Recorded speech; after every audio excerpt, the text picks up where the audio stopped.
This blue Telecaster style parts caster is inspired by the video game World of Warcraft, also known as WoW. And that's why I call this the WoWCaster. You do get what you pay for, and in this particular case, that is shown in the story of the necks. Yes, necks, plural. Welcome to another video. This one's about, well, it's about guitars, but besides that, it's also about watching out a little bit about how you spend your money when you are building guitars.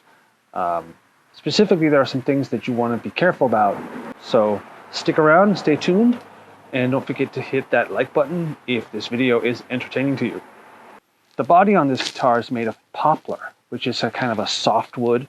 It does have some really visible and cool grain though, so I wanted to preserve that under the paint because it fits with the whole fantasy setting that World of Warcraft is in. And also, it helps the decal blend in better. I got this body off of AliExpress, I got the neck off of Amazon, so all the parts on this guitar are readily available. No specialty stores or anything like that were used, and that includes also purchasing the gold hardware that's going to go on the guitar, and paint and the decal and everything else. Everything is readily available to everyone, and so if you want to do something similar to this project, it should be easy enough to get started on.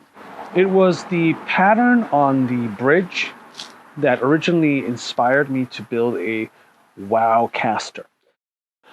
In WoW, the mighty Horde fights the Great Alliance for control of a wild and magical world. That's true. This place is full of wonder and thrills.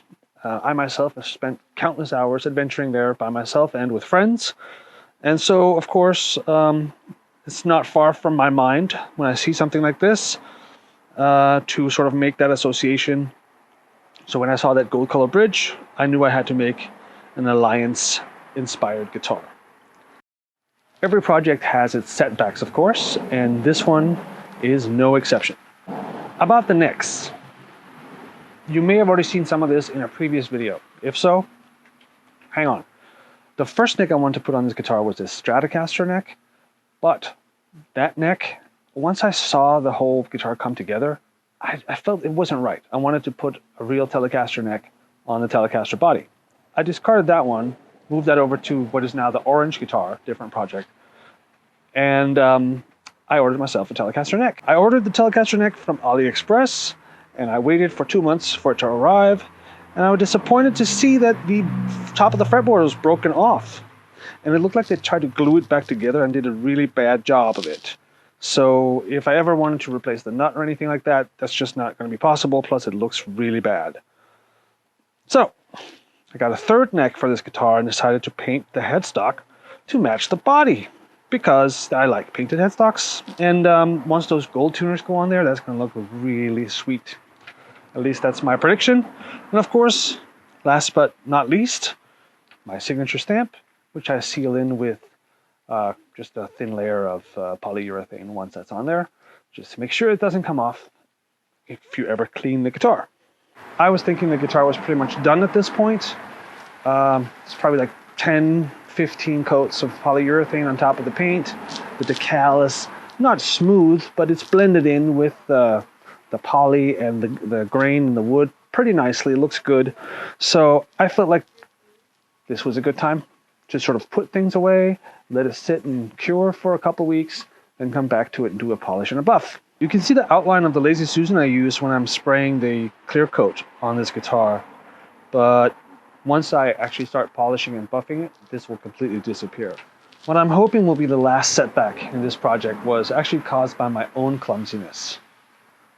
After painting, or not painting, but coating it with the final coat of polyurethane, I let it sit out here for a day or so just to make the worst smell of it go away. Then I brought it in, and as I brought it in, I dropped it. And it bounced off of my couch and onto my hardwood floor. And even though it only fell like this far, damage was done. And yeah, it's a little bit demotivating, and just, you know, it's annoying that at this point in the process, to drop the guitar and have damage on it like this. So that's what happens though when you don't have a dedicated workspace. I work outside, but I take my stuff inside as soon as the worst smell goes away. Also, to not clutter up the outside too much, neighbors and such. But all this moving stuff back and forth, accidents are just bound to happen sometimes, and this was a bad one. I think I'll make one more video about this guitar, and probably once it's done. So I'll take you through the final steps of the process at that point and give you a demo of what it sounds like. And hopefully you'll see how I recover from this guitar injury that happened. Well, not to me, but to the guitar. And before you ask, several people have already asked me before I made this video, am I going to make a guitar for the Horde? I'm thinking about it. I'm thinking if I do, it should be an SG style guitar. Let me know if you have a different suggestion. And while we're at it, don't forget to subscribe to my channel if you want to see the next episode in this series. Thank you very much for watching, and I'm going to get back to it now.